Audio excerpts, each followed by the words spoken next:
Soybean की फसल के अंदर खरपतवार को नियंत्रित करना एक बहुत बड़ी समस्या है। ये खरपतवार हर साल हर सीजन में हर एक किसान का लाखों का नुकसान करते हैं। वहीं सोयाबीन की फसल के अंदर बोखना और बोखनी इतने जिद्दी खरपतवार है कि इन्हें कंट्रोल करना तो छोड़ो, इनका बाल भी बांका करना मुश्किल है। तो किसान मित्रों, सोयाबीन की फसल के अंदर इन्हीं जिद्दी खरपतवारों की समस्या को ध्यान में रखते हुए और आपकी डिमांड पर हमने ये खास वीडियो बनाया है, जिसके अंदर हमने न केवल बोखना और बोखनी को कंट्रोल करने के लिए दवाई बताई है, बल्कि उसके अलावा भर्रू, उसके अलावा सांवा घास, मकड़ा घास और उसके अलावा छोटी दूधी, बड़ी दूधी और चोलाई जैसा खरपतवार नियंत्रित हो जाए, इसके लिए भी हमने खरपतवार नाश इस वीडियो के अंदर हमने रखे हैं। नमस्कार किसान मित्रों, स्वागत है आपका कात्यायनी ऑर्गेनिक्स के सोयाबीन सीरीज के एक और नए वीडियो में। तो अभी तक आपने हमारे YouTube चैनल को सब्सक्राइब नहीं करा तो नीचे दिए बटन पर जल्दी से क्लिक करके चैनल को सब्सक्राइब कर लीजिए और बिना किसी देरी के अपन इस वीडियो को शुरू करते हैं। किसान मित्रों, आपके खेती के अंदर आने वाली समस्याओं को ध्यान में रखते हुए हमने किसान सहायता फॉर्म बनाया है, जिसका लिंक आपको डिस्क्रिप्शन में मिल जाएगा। अगर आपके खेत के अंदर किसी प्रकार की कोई समस्या आती है तो आप उस फॉर्म के अंदर भर दीजिए। हमारे कृषि विशेषज्ञ जल्द ही आपसे संपर्क करेंगे और आपकी हर एक समस्या का समाधान करेंगे। किसान मित्रों, वीडियो शुरू करते हैं और बात करते हैं वीडियो के सबसे पहले विषय के बारे में, यानी कि हैंड वीडिंग के बारे में। आप कोई सी भी फसल ले ले, उसके लिए सबसे अच्छी और सबसे बेहतरीन विधि होती है खरपतवार नियंत्रण करने की, वो है हैंड वीडिंग। आपके क्षेत्र के अंदर डोरा, कुल्पा और हैंड वीडिंग अगर होती है तो आप सबसे पहले इसी को प्रेफर करें। आप हाथ से खरपतवार निकलवाओगे तो आपकी फसल के लिए भी फायदेमंद रहेगा, मिट्टी के लिए भी फायदेमंद रहेगा और साथ ही साथ में आपकी जो मिट्टी है वो भी ज्यादा से ज्यादा उपजाऊ बनी रहेगी। किसान मित्रों, अगर आप हैंड वीडिंग यानी कि हाथ से खरपतवार निकलवाते हैं या फिर डोरा या कुल्पा चलाते हैं तो इससे क्या होता है कि जो मिट्टी होती है उसके अंदर एरिएशन अच्छे से होता है और एरिएशन अच्छा होता है जिससे हवा का आवागमन मिट्टी के अंदर बढ़ता है और ऑक्सीजन जो रहती है वो जड़ों तक पहुंच पाती है, जिससे जड़ का विकास भी अच्छा होता है और पौधों के अंदर ज्यादा से ज्यादा फुटाव देखने को मिलता है। इसलिए अगर हो पाए तो आप हैंड वीडिंग या फिर डोरा कुल्पा चलाकर ही खरपतवारों को निकलवाएं।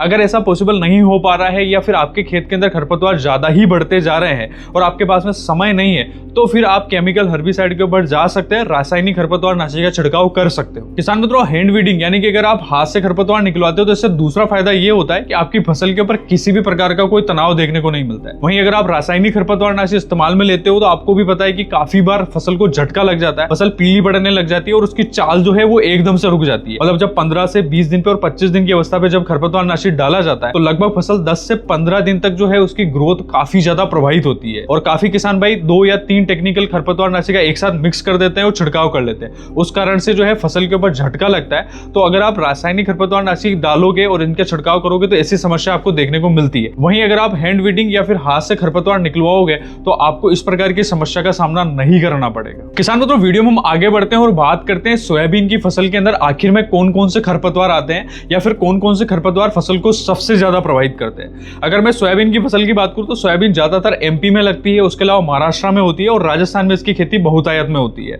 और इन क्षेत्रों में ज्यादातर सोयाबीन की फसल के अंदर 2 प्रकार के खरपतवार देखे जाते हैं। एक होता है चौड़ी पत्ती वाला, जिसे गोल पत्ती वाला खरपतवार भी बोलते हैं, और एक होता है सकड़ी पत्ती वाला, जिसे घास वाले खरपतवार भी कहते हैं। तो यही 2 प्रकार के खरपतवार फसल के अंदर सबसे ज्यादा लगते हैं और सबसे ज्यादा फसल को प्रभावित करते हैं। सोयाबीन की फसल के अंदर इन दोनों प्रकार के खरपतवारों की भी अगर मैं बात करूं तो इनमें चौड़ी पत्ती वाले जो खरपतवार होते हैं, चौड़ी पत्ती मतलब जो गोल पत्ती वाले खरपतवार आते हैं, उनमें सबसे ज्यादा बोखना, बोखनी, चिरपोटा, उसके अलावा पत्थर चट्टा, फुलकिया और गोखरू, ये तमाम प्रकार के खरपतवार फसल को सबसे ज्यादा नुकसान पहुंचाते हैं। और इनमें से भी सबसे ज्यादा 2 प्रकार के खरपतवार यानी कि बोखना और बोखनी, ये दोनों ही खरपतवार फसल को सबसे ज्यादा नुकसान पहुंचाते हैं। क्योंकि बोखना और बोखनी ऐसे खरपतवार है, इनकी ऊपर की जो परत होती है उसके ऊपर चिकनी परत बनी होने के कारण ये पानी को या फिर दवाई जो भी आप छिड़कोगे वो ऑब्जर्व नहीं करता है और जब तक दवाई ऑब्जर्व नहीं करेगा, जब तक पौधे के अंदर दवाई नहीं जाती है तो खरपतवार को कंट्रोल करना काफी मुश्किल हो जाता है। इसी कारण से आप कोई सी भी दवाई अगर आप इसके ऊपर छिड़काव करते हो तो रिजल्ट आपको देखने को नहीं मिलते हैं। वहीं अगर मैं सोयाबीन की फसल के अंदर सकड़ी पत्ती वाले खरपतवार की बात करूं तो मकड़ा घास हो गया हो, सांवा घास हो गया हो,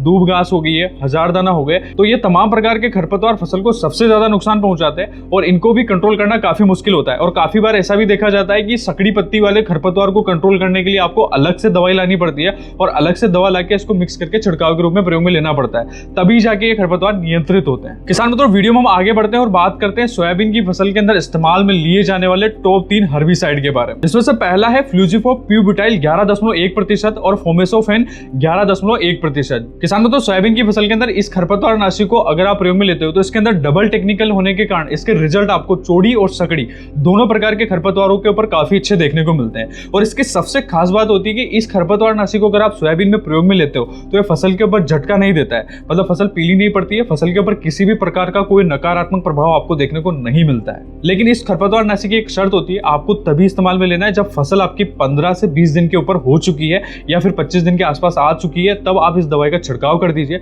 आपको काफी अच्छे और शानदार तरीके से रिजल्ट देखने को मिलेंगे। और इसके उपयोग की मात्रा की अगर मैं बात करूं तो आपको 1 एकड़ के लिए इसकी 400 ml की मात्रा को उपयोग में लेना है। लेकिन ध्यान रखिए, अगर आपके क्षेत्र के अंदर सोयाबीन की फसल के अंदर बोखना और बोखनी ये दोनों ही खरपतवार ज्यादा मात्रा में है, इनकी संख्या ज्यादा देखने को मिल रही है, तो आपको इसके साथ में क्लोरीम्यूरन इथाइल की जो 25% WP फॉर्म में आता है, इसकी मात्रा भी आपको इसके साथ में मिलानी पड़ेगी। और इसकी कितनी मात्रा मिलानी है? आपको मात्र 10 ग्राम मिलानी है। इससे ज्यादा नहीं लेना है और इससे कम भी नहीं लेना है। आपको ज्यादा लेते हो तो फसल के ऊपर नकारात्मक प्रभाव पड़ सकता है, इसलिए आपको इसके साथ में मिलाकर डाल देना है, जिससे बोखना और बोखनी ये दोनों ही खरपतवार भी आपको काफी अच्छी तरीके से नियंत्रित होते हुए दिखाई देंगे। किसान मित्रों, वीडियो में हम आगे बढ़ते हैं और बात करते हैं दूसरे खरपतवार नाशी की। किसान मित्रों, सोयाबीन की खरपतवार नाशी के अंदर आप दूसरे नंबर पर सोडियम एसिफ्लोरोफेन जो 16.5% आता है और उसके साथ में क्लोडिनाफो प्रोपार्जिल जो 8% EC फॉर्मुलेशन में आती है, इसको भी आप इस्तेमाल में ले सकते हो। यह भी काफी अच्छा खरपतवार नाशी है जो डबल टेक्निकल के साथ में आता है, मतलब ये चौड़ी पत्ती पे भी काम करेगा और सगड़ी पत्ती वाले खरपतवारों को भी काफी अच्छी तरीके से नियंत्रित करेगा। इस खरपतवार नाशी को आपको सोयाबीन की फसल जब 15 से 20 दिन की अवस्था पर आ जाए तभी आपको इस्तेमाल में ले लेना। जब खरपतवार की अवस्था 2 से 4 पत्ती की अवस्था पर रहे तब छिड़काव कर देना है।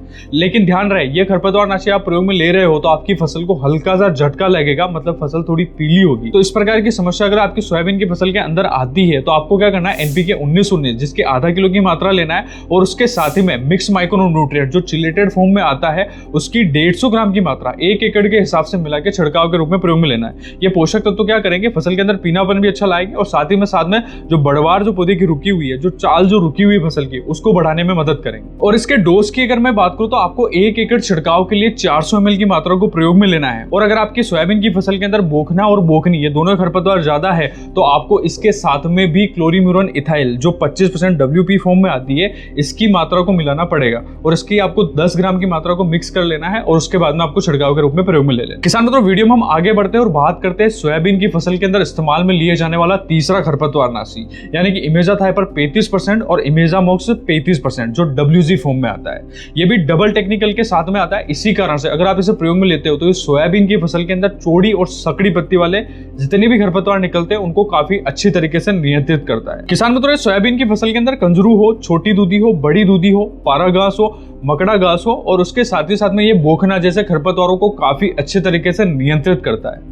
लेकिन इसकी एक शर्त है, आपको इसे इस्तेमाल में तब लेना है जब फसल 15 से लेकर 25 दिन के आसपास आ जाती है और जब खरपतवार 2 से 4 पत्ती की अवस्था पर रहे तभी आपको इसका छिड़काव करवा देना है। छिड़काव के समय आपको यह भी ध्यान में रखना है कि खेत के अंदर जो नमी है वो अच्छे से बनी रहे, तभी दवा का छिड़काव करें। और दवाई जो है आपको शाम के समय छिड़काव करवा देना है। साथ ही साथ में ये भी ध्यान में रखना है कि मौसम जो है वो पूरी तरीके से साफ रहे। अगर बारिश हो रही है और ऐसा माहौल बना हुआ है तो आप दवाई का छिड़काव न करें, मौसम जब साफ हो जाए तभी दवाई का छिड़काव करें। इस खरपतवार नाशी का अगर आप छिड़काव कर रहे हैं तो आप हमेशा कट नोजल को प्रयोग में लें। इसके अंदर ही नहीं, इसके पहले भी जो 2 खरपतवार नाशी मैंने आपको बताए हैं उसके लिए भी आपको कट नोजल प्रयोग में लेना है। आप जब स्प्रे पंप खरीद के लेके आते हो तो उसके साथ में आपको 5 प्रकार के नोजल मिलते हैं जिसके अंदर एक कट नोजल आता है। तो आप कोई सा भी खरपतवार नाशी कोई सी भी फसल के अंदर छिड़काव करें तब हमेशा कट नोजल को प्रयोग में लें, जिससे दवाई जो है वो खरपतवार के ऊपर सीधी जाएगी और रिजल्ट आपको काफी शानदार देखने को मिलेंगे। और इस खरपतवार नाशी की डोज की अगर मैं बात करूं तो आपको 40 ग्राम की मात्रा को 1 एकड़ के हिसाब से प्रयोग में लेना है। और 1 एकड़ का अगर आप छिड़काव प्रयोग में लेने जा रहे हैं तो आपको 150 से लेकर 200 लीटर के पानी के प्रयोग में लेना है,